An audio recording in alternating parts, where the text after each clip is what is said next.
Movie की शुरुआत उस टाइम होती है जब दुनिया पर बेहद ताकतवर और खतरनाक एप्स का राज होता है। उन्होंने इंसानों को शहरों से निकालकर घने जंगलों में रहने पर मजबूर कर दिया होता है। इंसानों की तादाद इतनी कम रह गई होती है कि वो जमीन पर मिटने के करीब पहुंच चुके होते हैं। इस दुनिया में सिर्फ एप्स का राज चलता है। ये बड़े और ताकतवर एप्स कमजोर कबीलों पर हमला करते हैं, कई एप्स को बेरहमी से मार देते हैं और जो बच जाते हैं उन्हें जिंदा पकड़कर गुलाम बना लेते हैं। इसके बाद हम 3 जवान एप्स को एक ऊंची बिल्डिंग पर चढ़ते हुए देखते हैं जहां कभी इंसान रहा करते थे। ये तीनों बाज के घोंसलों तक पहुंचकर उनके अंडे चुराने वाले होते हैं। जब वो घोंसले तक पहुंचते हैं तो तीनों वेट करने लगते हैं ताकि मादा बाज घोंसले से दूर चली जाए। जब बाज उड़ जाती है तो वो घोंसले की तरफ बढ़ते हैं, मगर घोंसले के अंदर 3 अंडे होते हैं। तब नोआ अपने दोस्त अनाया और सोना को याद दिलाता है कि कबीले की रवायत के मुताबिक घोंसले में कम से कम एक अंडा जरूर छोड़ना होगा, इसलिए नोआ के हिस्से में कोई अंडा नहीं आता। अनाया और सोना परेशान हो जाते हैं क्योंकि अगर नोआ को अंडा ना मिला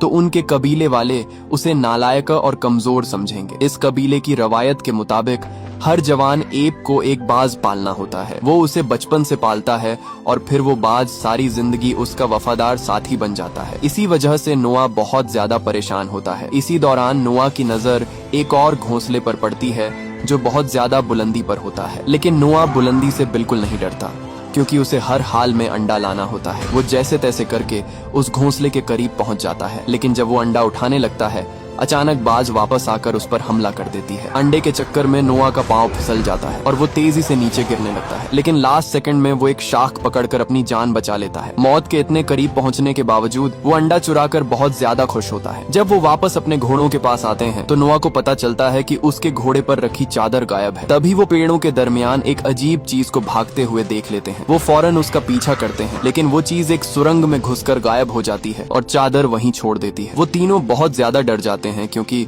उन्होंने सुरंग के बारे में खौफनाक कहानियां सुनी होती हैं। जब वो चादर को देखते हैं तो उस पर ताजा खून लगा होता है। हैरत की बात यह थी कि यह खून किसी इंसान का होता है। ये देखकर तीनों घबरा जाते हैं और उस चादर को उठाकर वापस कबीले चले जाते हैं। गांव पहुंचते ही छोटे एप्स उनके गिर्द जमा हो जाते हैं और अंडे देखने की जिद करने लगते हैं। उसके बाद नोआ अपनी माँ से मिलता है जो उसकी कामयाबी पर बहुत ज्यादा खुश होती है क्योंकि उसे लगता है कि इस कबीले का अगला सरदार नोआ बनेगा। फिर नोआ अपने बाप के पास जाता है जो बाजों की देखभाल कर रहा होता है। जब उसे पता चलता है कि नोआ सबसे ऊंचे घोंसले तक गया था तो वो भी काफी खुश होता है, लेकिन जब नोआ उसे चादर दिखाता है तो कोरो फौरन पहचान लेता है कि यह इंसान का खून है। वो नोआ को एक जरूरी बात बताता है कि इंसान अभी पूरी तरह से खत्म नहीं हुए और वो अब भी इस दुनिया में जानवरों की तरह जिंदगी गुजार रहे हैं। कोरो जानता था कि इंसान एप्स का सबसे बड़ा दुश्मन है। अगर उन्होंने अब कुछ न किया तो इंसान उनके लिए बहुत बड़ा खतरा बन सकते हैं। फिर कोरो अपने खतरनाक जंगजुओं को भेजता है ताकि वो उस इंसान को पकड़कर खत्म कर सके। रात के वक्त नोआ कुछ काम कर रहा होता है, तब उसे किसी की आवाज सुनाई देती है। जब वो झोंपड़ी में जाकर देखता है तो उसे एक लड़की नजर आती है। जैसे ही लड़की उसे देखती है वो फौरन भाग जाती है। नोआ भी उसके पीछे भागता है, लेकिन वो लड़की घने जंगल में गायब हो जाती है। लेकिन इसी हलचल में उस लड़की ने नोआ का अंडा तोड़ दिया होता है। यह देखकर वो बहुत ज्यादा घबरा जाता है क्योंकि रस्म शुरू होने में सिर्फ चंद घंटे बाकी होते हैं। उसके दोस्त उसे समझाते हैं कि हम सब मिलकर अगले साल का वेट करेंगे, लेकिन नोआ अगले साल का वेट नहीं कर सकता था, इसलिए वो नया अंडा ढूंढने के लिए जंगल में चला जाता है। मगर इस बार उसका सामना एक खौफनाक मंजर से होता है। उसे अजीब सी आवाजें सुनाई दे रही होती हैं। जब वो पास जाकर देखता है तो हर तरफ लाशें बिखरी होती हैं। अचानक उसे अपने कबीले का सिपाही बुरी हालत में मिलता है। वो मुश्किल से सांस लेते हुए नोआ को फौरन भागने का कहता है और चंद लम्हों बाद दम तोड़ देता है। कुछ देर बाद नोआ को कई एप्स की आवाजें सुनाई देती हैं। वो पेड़ों के पीछे छुप जाता है और उसे एक बागी ग्रुप नजर आता है जो नोआ की तरफ आ रहा होता है। इस ग्रुप का लीडर सिल्वा होता है। सिल्वा के साथी बताते हैं कि एक सिपाही ने उनके 2 लोग मार दिए थे और वो एक लड़की को ढूंढ रहे थे। सिल्वा को लगता है कि वो लड़की नोआ के कबीले में छुपी हुई है और वो भी उसे पकड़ना चाहते थे क्योंकि उस लड़की ने उनका खाना चुराया था। इसी दौरान सिल्वा की नजर नोआ के घोड़े पर पड़ती है। वो अपनी इलेक्ट्रिक स्टिक से उसे डरा देता है। डरा हुआ घोड़ा सीधा कबीले की तरफ भागने लगता है और सिल्वा अपने साथियों के साथ उसका पीछा करने लगता है। नोआ फौरन समझ जाता है कि उसका कबीला खतरे में है। वो पूरी ताकत से उनके पीछे दौड़ता है, लेकिन नोआ की स्पीड बहुत ज्यादा स्लो होती है। वो पूरे रास्ते भागता रहता है और जब थका हारा अपने कबीले तक पहुंचता है तो उसके होश उड़ जाते हैं। पूरा गांव आग में घिरा होता है। दुश्मन एप्स ने हमला करके कई लोगों को कैद कर लिया होता है। जबकि कई एप्स कत्ल हो चुके होते हैं। नोआ अपनी माँ और दोस्तों को बचाने की कोशिश करता है और उनके हाथ खोल देता है। फिर वो अपने बाप कोरो के पास जाता है और उसके बाजों को खोलने लगता है ताकि वो बाजों को दुश्मनों के खिलाफ इस्तेमाल कर सके। लेकिन इसी दौरान सिल्वा उनके सामने आ जाता है। वो कोरो को अपने सामने झुकने का कहता है, लेकिन कोरो उस पर अटैक कर देता है। दोनों के दरमियान एक जबरदस्त और दिल दहला देने वाली लड़ाई शुरू होती है। लेकिन सिल्वा बहुत ज्यादा ताकतवर होता है और वो कोरो को इलेक्ट्रिक शॉक देता है। नोआ अपने बाप को बचाने की कोशिश करता है, इसलिए सिल्वा नोआ पर जबरदस्त अटैक करता है और उसे नीचे गिराकर मारने की कोशिश करता है। तब उसका बाप उसे बचाने आ जाता है, लेकिन सिल्वा इस बार इतना खतरनाक अटैक करता है कि उसके बाप की हड्डियां तक तोड़ देता है और फिर नोआ को उठाकर बाहर फेंक देता है। लेकिन नोआ एक तार को पकड़कर बच जाता है। तब सिल्वा उसे इलेक्ट्रिक शॉक देता है और वो टकराता हुआ सीधा नीचे जा गिरता है। अगली सुबह जब नोआ की आंख खुलती है तो वो बुरी तरह से जख्मी होता है। लेकिन जब वो अपना कबीला देखता है तो उसकी दुनिया बदल चुकी होती है। पूरा कबीला तबाह हो चुका होता है। हर तरफ खामोशी और बर्बादी के निशान नजर आते हैं और उसके कबीले के लोग गायब होते हैं। फिर नोआ को अपने बाप कोरो की लाश नजर आती है। वो उसके पास बैठकर रोने लगता है। अपने बाप को दफनाने के बाद नोआ उनकी कब्र के सामने खड़ा होकर वादा करता है कि वो उनके कातिल से जरूर बदला लेगा और अपने कबीले को दोबारा वापस लेकर आएगा। उस वक्त कोरो का बाज सूर्या भी वहीं होता है और अपने मालिक को अलविदा कहकर चला जाता है। उसके बाद नोआ को एक इलेक्ट्रिक स्टिक मिलती है। वो स्टिक उठा लेता है और अपने घोड़े पर सवार होकर सिल्वा और उसके बागी ग्रुप की तलाश में निकल पड़ता है। वो जंगल वाली सुरंग तक पहुंचता है और उनके कदमों के निशान देखकर समझ जाता है कि वो लोग सुरंग के दूसरी तरफ गए हैं। इस सुरंग की दूसरी तरफ जाना मना होता है, मगर नोआ अपने कबीले की वजह से उन निशानात का पीछा करता हुआ सुरंग की दूसरी तरफ पहुंच जाता है, जहां एक बिल्कुल वीरान शहर होता है। जर्नी के दौरान उसे अपनी माँ का दुपट्टा मिलता है। नोआ समझ जाता है कि वो सही रास्ते पर है। नोआ दुपट्टा अपने पास रख लेता है, मगर अचानक मौसम खराब हो जाता है, इसलिए वो जंगल में रुकने का फैसला करता है। अगली सुबह जब नोआ की आंख खुलती है तो उसे फिर सूर्या नजर आता है, जो उसका पीछा कर रहा होता है। नोआ उसे अपने साथ चलने को कहता है, लेकिन सूर्या को नोआ पर ज्यादा ट्रस्ट नहीं होता और वो उड़कर दूर चला जाता है। नोआ अकेला अपनी जर्नी जारी रखता है और कई घंटों के सफर के बाद उसे दूर कहीं धुआं उठता हुआ दिखाई देता है। वो उस धुएं की तरफ बिल्कुल खामोशी से आगे बढ़ता है, लेकिन वो एक ट्रैप होता है। आखिरी लम्हे नोआ दरख्त की शाखों में फंस जाता है और आग में गिरने से बाल बाल बचता है। वो बड़ी मुश्किल से खुद को शाखों से निकालता है। तभी उसके सामने एक एप आता है जिसका नाम राका होता है। राका उसे सिल्वा का आदमी समझ रहा होता है क्योंकि उसके पास इलेक्ट्रिक स्टिक होती है, लेकिन नोआ उसे बताता है कि सिल्वा ने उसके कबीले के लोगों को अगवा कर लिया है, इसलिए वो अपने लोगों की तलाश में निकला है और उनसे अपने बाप का बदला लेना चाहता है। ये सुनकर राका उस पर भरोसा कर लेता है। वो नोआ को अपने ठिकाने का राउंड लगवाता है और राका उसे बताता है कि वो यहाँ अपने कबीले के साथ रहता था, लेकिन एक दिन सिल्वा ने आकर उन पर अटैक कर दिया और सबको कत्ल कर दिया। राका उसे बताता है कि उसका ताल्लुक एप्स के सबसे बड़े कबीले सीजर से है। नोआ हैरान होकर बताता है कि उसने सिल्वा को सीजर का नाम लेते सुना था। तब राका नोआ को समझाता है कि सिल्वा का लीडर प्रॉक्सिमस सीजर है, जो सीजर के नाम का गलत इस्तेमाल कर रहा है। वो नोआ को बताता है कि बहुत से एप्स असल सीजर और उसकी कुर्बानियों के बारे में कुछ नहीं जानते। सीजर वो लीडर था जिसने दुनिया भर के एप्स को इकट्ठा किया। फिर राका नोआ को सीजर का लॉकेट दिखाता है और कहता है कि ये उसे अपने आबाओ अजदाद से वर्षे में मिला है। उसके बाद वो कुछ किताबें निकालता है और बताता है कि ये सब सीजर की सबसे कीमती विरासत है। अचानक नोआ की नजर दीवार पर बनी इंसानों की तस्वीर पर पड़ती है। वो हैरान हो जाता है क्योंकि उसने कभी किसी इंसान को नहीं देखा होता। राका उसे बताता है कि एक जमाने में इंसान और एप्स एक साथ रहते थे। वो नोआ को ये भी बताता है कि सीजर ने कहा था कि अगर कभी किसी इंसान को मदद की जरूरत हो तो उसकी मदद करनी चाहिए। उसके बाद नोआ अपने घोड़े के पास जाता है, लेकिन फिर वो उस लड़की को अपने घोड़े के पास देख लेता है। वो उस पर चिल्लाता है और लड़की डर जाती है। राका को नोआ का ये रवैया पसंद नहीं आता। नोआ कहता है कि यही लड़की इन तमाम मुसीबतों की वजह बनी है। फिर राका और नोआ उस लड़की को ढूंढने निकलते हैं। रास्ते में राका नोआ को समझाता है कि उन्हें इंसानों की मदद करनी चाहिए क्योंकि वो कमजोर हो चुके हैं और उनकी तादाद भी बहुत कम रह गई है। रात होने पर नोआ और राका जंगल में रेस्ट करने के लिए रुकते हैं और खाना खाने लगते हैं, मगर अचानक वो लड़की दोबारा उनके सामने आ जाती है। राका उसकी तरफ कुछ सेब फेंक देता है। वो लड़की बहुत ज्यादा भूखी होती है, इसलिए वो फौरन सेब उठा लेती है। राका समझ जाता है कि वो उनका पीछा सिर्फ इसलिए कर रही थी क्योंकि वो कई दिनों से भूखी थी। फिर राका देखता है कि लड़की सर्दी से कांप रही है, इसलिए वो नोआ की माँ का दुपट्टा उसकी तरफ फेंक देता है ताकि वो अपने आप को गर्म रख सके। फिर वो दोनों इस लड़की का नाम अनाया रख देते हैं क्योंकि उन्हें इस लड़की का असल नाम मालूम नहीं होता। रात को जब राका सो जाता है तो नोआ घूमते हुए एक बहुत बड़े टेलीस्कोप के पास जाता है और इस टेलीस्कोप के अंदर देखने लगता है। वो हैरान रह जाता है क्योंकि उसे पहली बार स्पेस नजर आता है। कुछ देर बाद अनाया भी वहाँ आ जाती है। इस बार नोआ उसे कुछ नहीं कहता। अनाया भी टेलीस्कोप में देखती है और वो भी नोआ की तरह हैरान रह जाती है। अगली सुबह नोआ राका को बताता है कि ये लड़की बहुत समझदार है और बिल्कुल हमारी तरह सब कुछ समझ सकती है, लेकिन राका उसकी बात पर यकीन नहीं करता। तब दोनों फैसला करते हैं कि वो अनाया को इस खतरनाक जंगल में अकेला नहीं छोड़ सकते, इसलिए वो उसे अपने साथ ले जाते हैं। रास्ते में उन्हें अजीब आवाजें सुनाई देती हैं। जब वो पास जाकर देखते हैं तो उन्हें कुछ इंसान नजर आते हैं जो बहुत ही जंगली तरीके से पानी पी रहे होते हैं। अनाया उन्हें उदासी से देख रही होती है, लेकिन नोआ फिर अकेला ही अपनी जर्नी पर निकलने लगता है। तब राका उसके पास आता है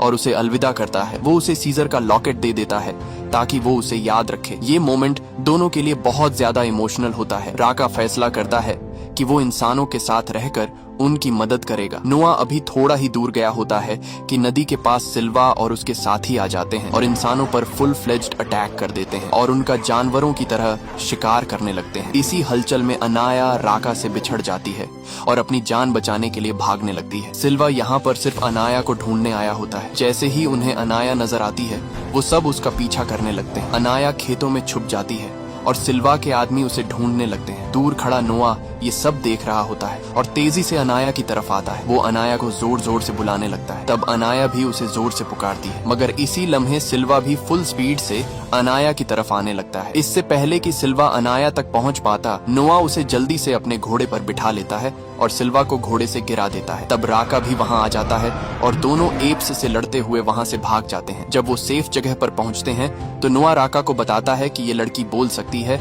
और उसने मदद के लिए उसका नाम पुकारा था। राका पहले यकीन नहीं करता, लेकिन फिर वो हैरान रह जाता है जब लड़की खुद बोलती है और बताती है कि उसका असल नाम मे है। मे बताती है कि उसकी माँ ने मरने से पहले उसे नसीहत की थी कि वो कभी किसी अजनबी से बात ना करे ताकि अपनी जान बचा सके, लेकिन अब उसे यकीन हो गया था कि नोआ और राका उसे नुकसान नहीं पहुंचाएंगे। फिर मैं उन्हें बताती है कि वो जानती है कि सिल्वा और उसका कबीला कहाँ रहता है, क्योंकि नोआ का कबीला भी वहीं कैद होता है। ये सुनकर राका कहता है कि अब तीनों को मिलकर नोआ के कबीले को बचाना होगा। अगले दिन वो अपनी जर्नी दोबारा कंटिन्यू करते हैं और एक पुराने पुल के पास पहुंचते हैं। वो सब पैदल चलकर उसे पार करने लगते हैं, मगर यहाँ सिल्वा ने जाल बिछाया होता है। सिल्वा और उसके साथी उन्हें घेर लेते हैं और उन पर हमला कर देते हैं। एक एप मे पर अटैक करता है और उसे पानी में फेंक देता है। राका उसे बचाने के लिए पानी में छलांग लगा देता है और मे को किसी तरह बचा लेता है, मगर वो खुद पानी से बाहर नहीं आ पाता। तभी सिल्वा नोआ को पकड़ लेता है और वो उस रस्सी को काट देता है जिससे राका लटका हुआ होता है और वो तेज बहते पानी में बह जाता है। आखिर में सिल्वा और उसके साथी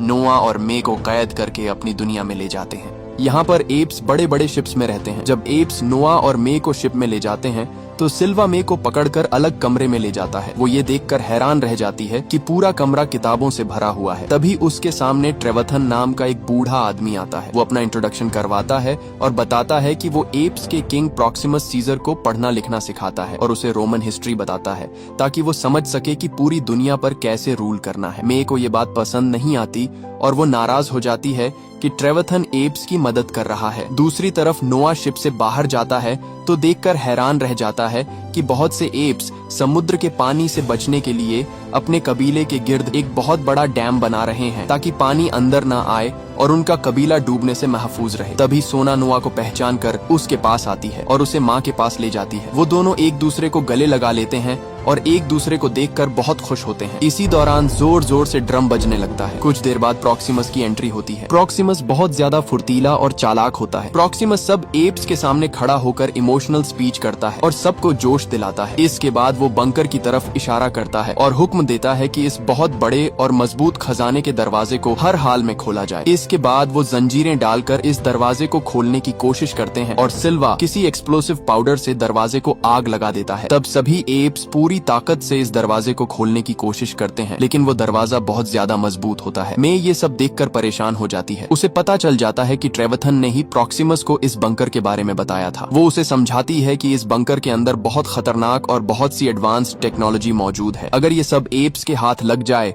तो वो जमीन पर बाकी बचे इंसानों को भी खत्म कर देंगे। लेकिन ट्रेवथन कहता है कि इंसान दोबारा प्रोग्रेस नहीं कर सकते क्योंकि वो अब सोच समझ नहीं सकते। दूसरी तरफ सिल्वा नोआ के पास जाता है और वो उसे प्रॉक्सिमस के पास ले जाता है। वहाँ मे और ट्रेवथन बैठे होते हैं। प्रॉक्सिमस नोआ से कहता है कि मैंने तुम्हें इसलिए चुना है क्योंकि तुम अपने बाप की मौत के बाद भी हिम्मत से खड़े रहे और एक इंसान के साथ वक्त गुजारा है, जिससे पता चलता है कि तुम एक इंटेलिजेंट एप हो। फिर प्रॉक्सिमस बताता है कि उसका सपना है कि एप्स भी इंसानों की तरह आगे बढ़ें, इसीलिए वो इस बंकर को खोलना चाहता है ताकि अंदर मौजूद टेक्नोलॉजी और वेपन्स को हासिल कर सके। लेकिन मे उसकी बात काट कर कहती है कि ऐसा कभी नहीं हो सकता। तब प्रॉक्सिमस उसे वो नक्शा दिखाता है जो मे के साथियों के पास उन्हें मिला था। वो बताता है कि मे और उसके साथी पहले भी यहाँ बंकर खोलने आए थे। उसने उन्हें पकड़ने की कोशिश की थी ताकि वो बंकर खोल दें, लेकिन उन्होंने मुकाबला किया और सब मारे गए। मे गुस्से में कहती है कि बंकर के अंदर जो कुछ भी है वो इंसानों का है और प्रॉक्सिमस को उस पर कोई अधिकार नहीं। लेकिन प्रॉक्सिमस जवाब देता है कि ये बंकर उसकी सल्तनत की हदूद में आता है, इसलिए अब ये उसकी मिल्कियत है। फिर प्रॉक्सिमस नोआ से पूछता है कि क्या मे ने उसे बंकर खोलने का तरीका बताया है। नोआ हैरान हो जाता है क्योंकि मे ने उससे कभी इस बारे में कोई बात नहीं की होती। इसके बाद प्रॉक्सिमस नोआ को साइड पर ले जाता है और नोआ से कहता है कि उसे कभी इंसानों पर भरोसा नहीं करना चाहिए। वो बताता है कि वो इंसानों को सिर्फ इसलिए जिंदा रख रहा है ताकि वो उसे टेक्नोलॉजी इस्तेमाल करना सिखा सके। फिर वो कहता है कि अगर नोआ उसकी मदद करे तो वो पूरी दुनिया पर रूल करेगा और सब इंसानों को खत्म कर देगा। नोआ खामोश रहता है और कोई जवाब नहीं देता। जब नोआ बाहर जाता है तो वो बहुत मायूस हो जाता है क्योंकि उसे अपने कबीले को बचाने का कोई रास्ता नजर नहीं आ रहा होता। अचानक सूर्या उसके पास आकर उसके हाथ पर बैठ जाता है, बिल्कुल उसी तरह जैसे वो कोरो के साथ करता था। इसी लम्हे नोआ के अंदर उम्मीद दोबारा जिंदा हो जाती है और उसे महसूस होता है कि अब वो अपने कबीले का लीडर बन चुका है। वो फैसला कर लेता है कि अब जितनी भी मुश्किलें आ जाएं, वो अपने कबीले को यहाँ से निकाल कर रहेगा। इसके बाद नोआ मे के पास जाता है। मे उससे माफी मांगती है और बताती है कि वो उन लोगों में से एक थी जो बंकर खोलने आए थे और अब उनमें से सिर्फ वो ही जिंदा बची है, इसीलिए वो डर रही थी और नोआ को सच नहीं बता सकी। नोआ उससे पूछता है कि वो बंकर से क्या ढूंढने आई है। मे बताती है कि उसे बंकर से ऐसी चीज चाहिए जिससे इंसान फिर से बोल सकें और उनकी खोई हुई ताकत उन्हें वापस मिल जाए, क्योंकि एक वायरस की वजह से बहुत से लोग अब बोल नहीं सकते थे। नोआ कहता है कि वो उसकी मदद करेगा, लेकिन एक शर्त पर। वो चाहता है कि मे डैम को तबाह कर दे ताकि प्रॉक्सिमस की एम्पायर खत्म हो जाए। मे उसकी बात मान लेती है और दोनों मिलकर एक प्लान बनाते हैं। नोआ अपने दोस्त अनाया और सोना के पास जाता है और उनसे मदद मांगता है। वो दोनों उसकी मदद करने के लिए मान जाते हैं। रात होने पर जब सभी एप्स सो जाते हैं तो नोआ, मे और उसके दोस्त चुपके से डैम की तरफ जाते हैं। मे वहाँ एक्सप्लोजिव्स लगाना शुरू कर देती है। तभी ट्रेवथन वहाँ आ जाता है और कहता है कि अगर वो डैम उड़ा भी दें तो प्रॉक्सिमस दोबारा एक और डैम बना लेगा। मे उसे अपने साथ मिलाने की कोशिश करती है, लेकिन वो इनकार कर देता है और प्रॉक्सिमस को सब कुछ बताने के लिए वहाँ से जाने लगता है। मजबूरन मे उस पर अटैक कर देती है और उसका गला दबाकर उसे मार देती है। इसके बाद वो नोआ और उसके दोस्तों को एक खुफिया रास्ते से ले जाती है। तब समंदर की लहरें भी बहुत ज्यादा तेज होती हैं। वो किसी तरह उनसे बच जाते हैं और आगे उन्हें बहुत ज्यादा ऊंचे पहाड़ पर चढ़ना होता है। वो जैसे तैसे करके उस पहाड़ पर चढ़ जाते हैं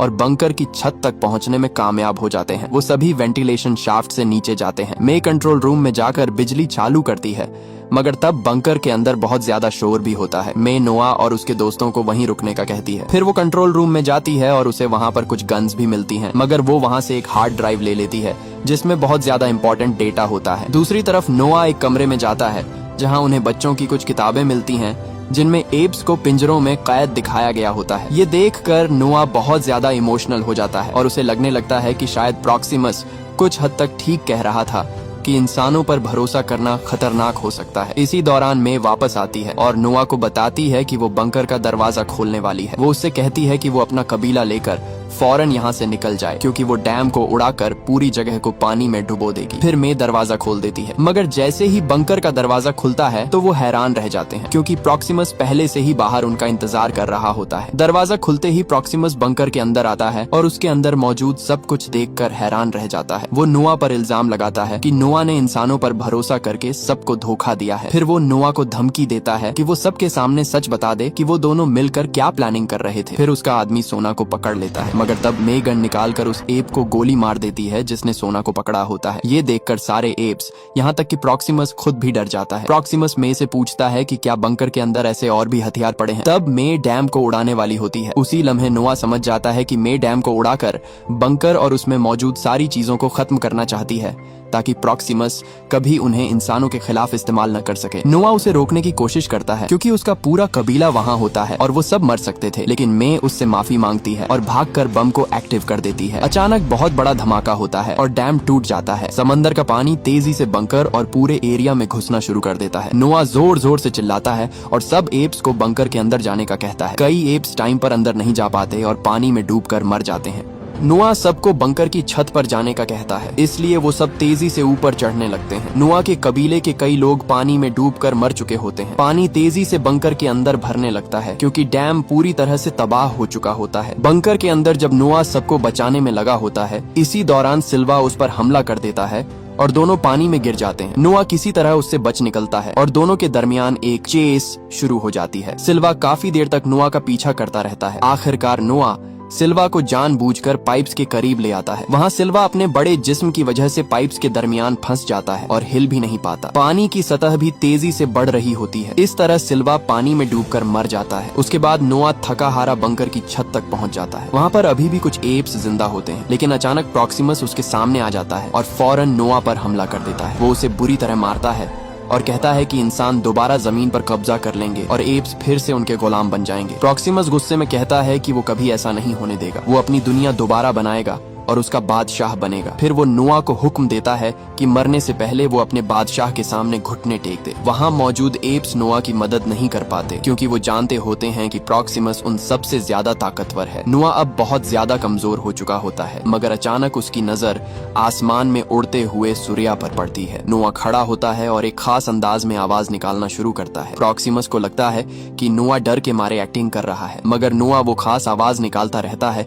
और उससे भी ज्यादा हैरानी की बात ये होती है जब कबीले के दूसरे एप्स भी नोआ के साथ वही आवाज निकालने लगते हैं। उन सबको ऐसा करता देखकर प्रॉक्सिमस की हवा निकल जाती है। कुछ ही लम्हों बाद सूर्या प्रॉक्सिमस पर हमला कर देता है। तभी दूसरे एप्स के बाज भी प्रॉक्सिमस पर फुल फ्लेज अटैक कर देते हैं। वो उसे नोचते और धक्के देते हुए पहाड़ की चोटी से नीचे गिरा देते हैं और यूं जवान प्रॉक्सिमस की मौत हो जाती है। इस तरह नोआ अपने कबीले को बचा लेता है। वो अपने कबीले को लेकर वापस अपने गांव लौट आता है और दोबारा अपने कबीले को आबाद करना शुरू कर देता है। वो और उसके दोस्त फिर से बाजों के अंडे चुरा कर ले आते हैं। कुछ दिनों बाद मे नोआ से मिलने आती है। मे बताती है कि वो उसे अलविदा कहने आई है। नोआ उससे नाराज होता है क्योंकि डैम टूटने की वजह से उसके कबीले के कई एप्स मर गए थे। मे कहती है कि बंकर में मौजूद सब कुछ इंसानों का था और वो नहीं चाहती थी कि ये सब प्रॉक्सिमस के हाथ लग जाए। जवाब में नोआ मे को सीजर का लॉकेट देता है ताकि वो कभी ये बात न भूले कि इंसान और एप्स एक दिन फिर से अमन के साथ इकट्ठे रहेंगे। उस वक्त मे के पास गन भी होती है क्योंकि उसे डर होता है कि शायद नोआ उस पर हमला न कर दे। लेकिन जब नोआ उसे लॉकेट देता है तो वो इमोशनल हो जाती है। वो नोआ का लॉकेट ले लेती है और वहाँ से हमेशा के लिए चली जाती है। उसके बाद मे रेगिस्तान में बनी एक सीक्रेट जगह पर पहुँचती है। वहाँ से उसकी एक साथी बाहर आती है जिसने प्रोटेक्टिव सूट पहना होता है। मे उसे वो हार्ड ड्राइव देती है जो वो बंकर से लाई थी। वो लड़की सीधा बिल्डिंग के अंदर जाती है और पता चलता है कि ये जगह दरअसल बच जाने वाले समझदार इंसानों का एक खुफिया शेल्टर है। मे की साथी हार्ड ड्राइव टीम को दे देती है। वो आदमी हार्ड ड्राइव को कम्युनिकेशन डिवाइस से कनेक्ट करता है। कुछ ही देर बाद डिवाइस काम करना शुरू कर देती है और वो लोग जमीन के किसी दूसरे हिस्से में मौजूद समझदार इंसानों से कांटेक्ट करने लगते हैं। मे ये सब देखकर प्राउड फील करती है क्योंकि उसका मिशन सक्सेसफुल हो गया था। अब बचे हुए इंसान एक दूसरे से दोबारा बातचीत कर सकते थे और शायद मिलकर धरती को फिर से अपना घर बना सकें। इसी के साथ मूवी खत्म हो जाती है। अगर आपको ये वीडियो पसंद आई हो तो वीडियो को लाइक और चैनल को सब्सक्राइब जरूर कीजिएगा और एक प्यारा सा कमेंट जरूर ड्रॉप करना।